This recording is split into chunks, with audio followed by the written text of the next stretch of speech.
Hello everyone, welcome back to my channel. ನಾವು ಹಿಂದಿನ ತರಗತಿಯಲ್ಲಿ ನಾಮಪದಗಳ ಬಗ್ಗೆ ತಿಳ್ಕೊಂಡಿದ್ದೇವೆ. ನಾಮಪದ ಅಂದ್ರೇನು, ಅದರ ವಿಧಗಳನ್ನು ನೋಡಿದ್ದೇವೆ. ಹಾಗಾದರೆ ಇಂದಿನ ತರಗತಿಯಲ್ಲಿ ಕ್ರಿಯಾಪದಗಳ ಬಗ್ಗೆ ತಿಳ್ಕೊಳ್ಳೋಣ.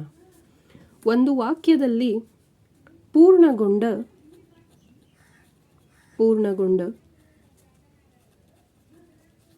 ಕ್ರಿಯೆಯ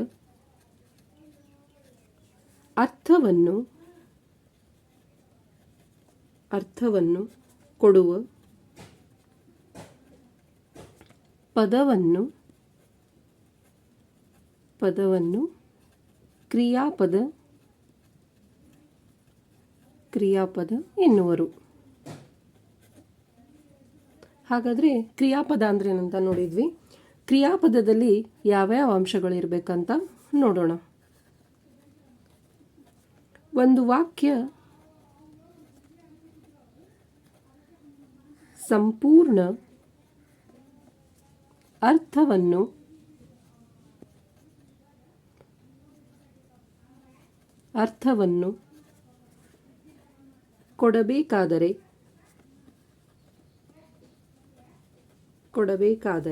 ವಾಕ್ಯದಲ್ಲಿ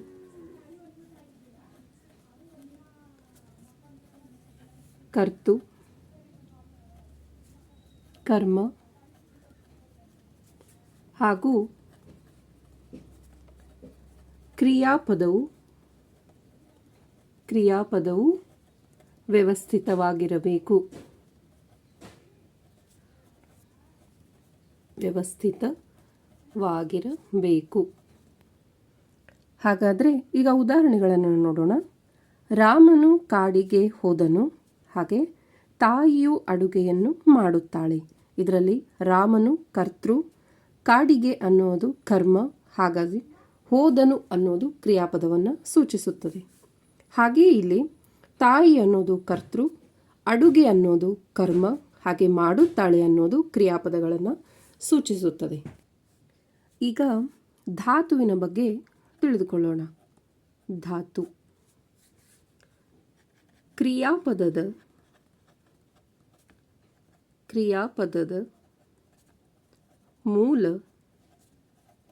ರೂಪವೇ ಧಾತು. ಈ ಧಾತುವಿನಲ್ಲಿ ಎರಡು ರೀತಿಯಾಗಿ ವಿಭಾಗ ಮಾಡಲಾಗಿದೆ. ಅವುಗಳೆಂದರೆ ಸಹಜ ಧಾತು, ಇನ್ನೊಂದು ಸಾಧಿತ ಧಾತು. ಈಗ ಇವುಗಳ ಬಗ್ಗೆ ತಿಳ್ಕೊಳ್ಳೋಣ. ಈಗ ಸಹಜ ಧಾತು ಹಾಗೂ ಸಾಧಿತ ಧಾತುವಿನ ಬಗ್ಗೆ ತಿಳ್ಕೊಳ್ಳೋಣ. ಸಹಜ ಧಾತು ಎಂದ್ರೇನಂತ ನೋಡೋಣ. ಯಾವುದೇ ಪ್ರತ್ಯಯದ ಅಗತ್ಯ ಇರುವುದಿಲ್ಲ. ಅಂತಹ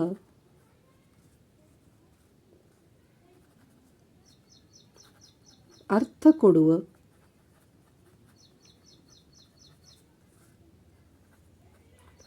ವಾಕ್ಯಗಳನ್ನು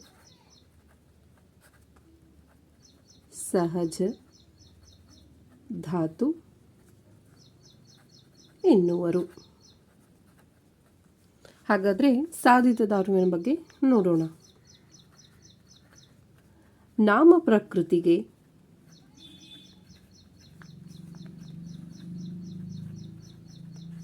ಪ್ರತ್ಯಯಗಳು ಸೇರಿದಾಗ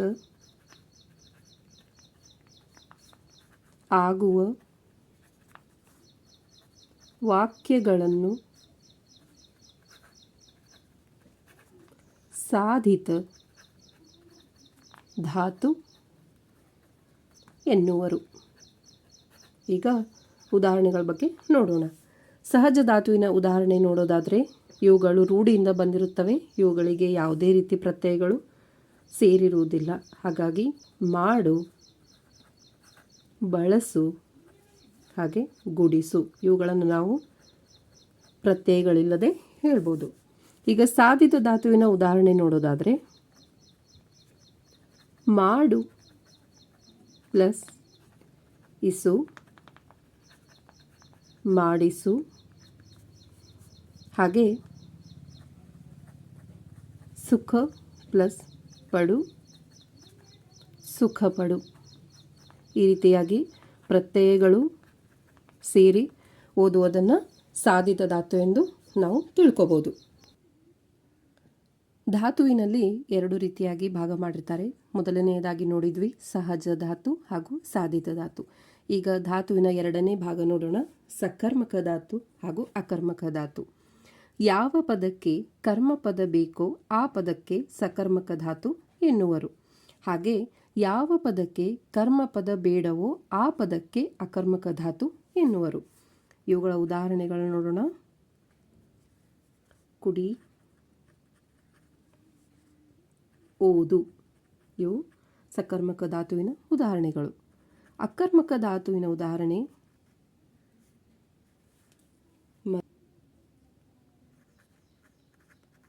ಹಾಗೂ ಬಂದಳು. ಈಗ ಸಕರ್ಮಕ ಧಾತುವಿನ ಉದಾಹರಣೆ ಕುಡಿ. ಕುಡಿ ಅಂದ ತಕ್ಷಣ ನಾವು ಏನನ್ನು ಅಂತ ಕೇಳ್ತೇವೆ. ಹಾಗೆ ಇಲ್ಲಿ ಓದು. ಓದು ಅಂದ್ರೂ ಕೂಡ ನಾವು ಏನನ್ನ ಅಂತ ಕೇಳ್ತೇವೆ. ಇಲ್ಲಿ ಏನನ್ನು ಎಂಬ ಪ್ರಶ್ನೆ ಉತ್ಪತ್ತಿ ಆದರೆ ಅದು ಸಕರ್ಮಕ ಧಾತು ಎಂದು ನಾವು ಅರ್ಥ ಮಾಡ್ಕೋಬೇಕು. ಈಗ ಅಕರ್ಮಕ ಧಾತುವಿನ ಉದಾಹರಣೆ ನೋಡೋಣ.